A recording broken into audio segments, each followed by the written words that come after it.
Hi అండి అందరికీ. నేను ఇవాళ ఇప్పుడు సోమవారం నైట్కి టిఫిన్కి ఉప్పుడు పిండి చేస్తాను. బియ్యం 2 గ్లాసులు తీసుకొని కడిగేసి మిక్సీ పట్టుకోవాలి, కొంచెం రవ్వలాగా.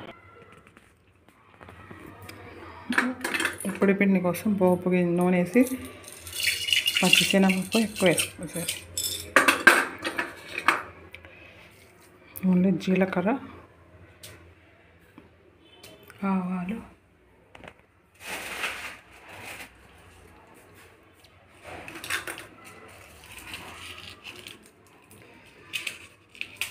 ఎండుమిరపకాయలు,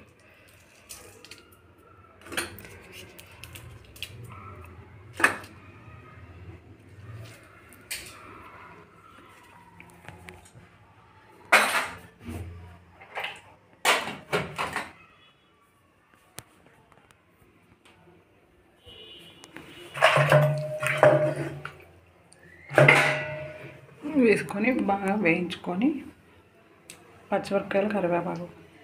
దీంట్లో ఉల్లిపాయలు వేయకూడదు. కరివేపాకు, పచ్చిమిరపకాయలు వేసేసి వేయించేసుకొని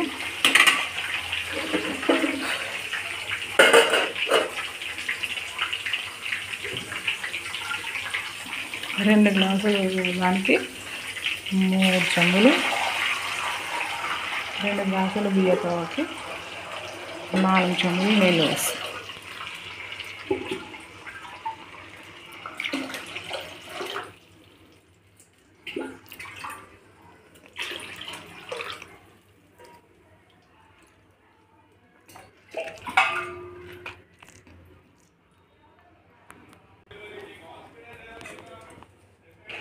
మంచిగా రవ్వలాగా పట్టేసుకొని దీంట్లో పోసేసి మంచిగా కలిపేసి బాగా మంచిగా ఉడకనిద్దాం. బియ్యపు రవ్వ ఉప్మా రెడీ. బియ్యపు రవ్వ ఉప్మా ఎలా చేసాను